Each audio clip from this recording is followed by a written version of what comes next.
That time I got reincarnated as a slime. यह किसी का एनिमे है। जब मैंने इस एनिमे के बारे में सुना था तो मैं इसे देखना नहीं चाहता था, क्योंकि इसका मेन कैरेक्टर एक स्लाइम है और मैंने सोचा कि एक स्लाइम के ऊपर क्या ही स्टोरी बन सकती है। इनफैक्ट मैं इसे जनवरी में स्टार्ट भी करने वाला था, बट मैंने इसे शुरू करने से पहले ही ड्रॉप कर दिया और अब जाके मैंने इसे पूरा देखा है और मेरा डिसीजन काफी हद तक सही था, क्योंकि इस एनिमे में कुछ ऐसा है जो आपको हुक करके रखेगा। इसीलिए मैं ये वीडियो बना रहा हूँ जिसमें मैं आपको स्टोरी का थोड़ा बहुत प्लॉट बताऊंगा, क्योंकि ये थोड़ी बड़ी सीरीज है, इसीलिए मैं थोड़े बहुत स्टार्टिंग के एपिसोड ही बताऊंगा। 誰一人逃がさない。死ね、神の怒りに焼き貫かれて。メギド。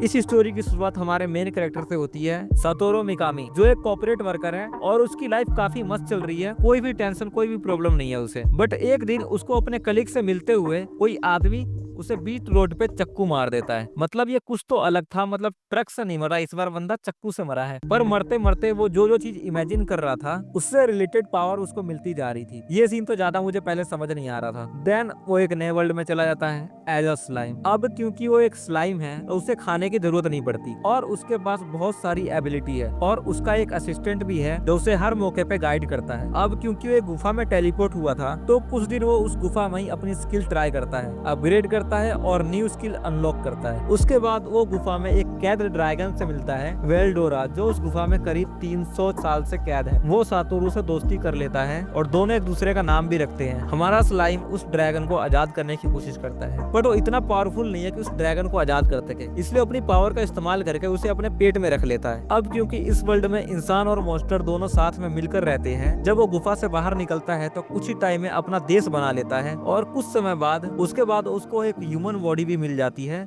जो मुझे देखकर तो काफी अच्छा लगा। अब क्योंकि मैंने देश की बात की है तो बता दूं, इस एनीमे में मेन फोकस उसकी टेरिटरी, देश या राज्य, कुछ भी बोल सकते हो, उस पर होगा कि वो कैसे दूसरे देशों से दोस्ती करता है और अपने राज्य को कैसे आगे बढ़ाता है। इसमें कुछ देशों पे मॉन्स्टर रूल कर रहे हैं और कुछ देशों पे इंसान रूल कर रहे हैं। एक चीज इस एनीमे में मेरे को बेकार लगी कि यार इस एनीमे में लोग कितना बात करते हैं, भाई मजाक नहीं कर रहा। कई बार तो ऐसा हुआ कि 2-3 एपिसोड तक लगातार सिर्फ बात ही चल रही है और चल रही है और चलते ही जा रही है, जो आपको काफी इरिटेट करता है अगर तुम इसे जापानीज और इंग्लिश में देखते हो तो। क्या मतलब कि मैंने हिंदी में देखा है। अब वो धीरे धीरे अपना देश को आगे बढ़ाता है और उसको बिल्ड करता है, जो देखने में काफी इंटरेस्टिंग लगता है। बट इसके बैटल सीन्स इतने इंटेंस नहीं है, खासकर अपने मेन कैरेक्टर के। हाँ मतलब हमारा मेन कैरेक्टर काफी ओवर पावर है, जो कुछ कुछ पॉइंट पर ही वीक नजर आता है, बट फिर भी जो इस एनिमे में चल रहा होता है तुम इसे फील कर सकते हो। एक और चीज, जो इस एनिमे में डीमन लॉर्ड है, जो बेसिकली रूलर है, और हमारा स्लाइम भी आगे चल के डीमन लॉर्ड बनता है। क्यों? इसके लिए तुम्हें इस एनिमे को देखना पड़ेगा। एक और बात, मैं इस एनिमे को 6 महीने से अपनी वॉच लिस्ट में डाल के रखा था, बट मैं इसे देख ही नहीं पा रहा था। ये भी कह सकते हो कि मैं इसको देखने का मन ही नहीं बना पा रहा था, और जब मैंने इसे देखना चालू किया तो मैंने इसके 3 सीजन 3 दिन में निपटा दिए। मतलब देख रहे हो डेडिकेशन, 3 सीजन 3 दिन में निपटा दिए। अब बात करते हैं इसके 4th सीजन की। इसका 4th सीजन ऑफिशियली तो स्टूडियो ने अनाउंस नहीं किया है, बट इसके ट्रैक रिकॉर्ड के हिसाब से देखा जाए का एनिमे 2-2 साल के गैप पे आया है, तो मैं भी इसका एनिमे 2027 तक आ सकता है।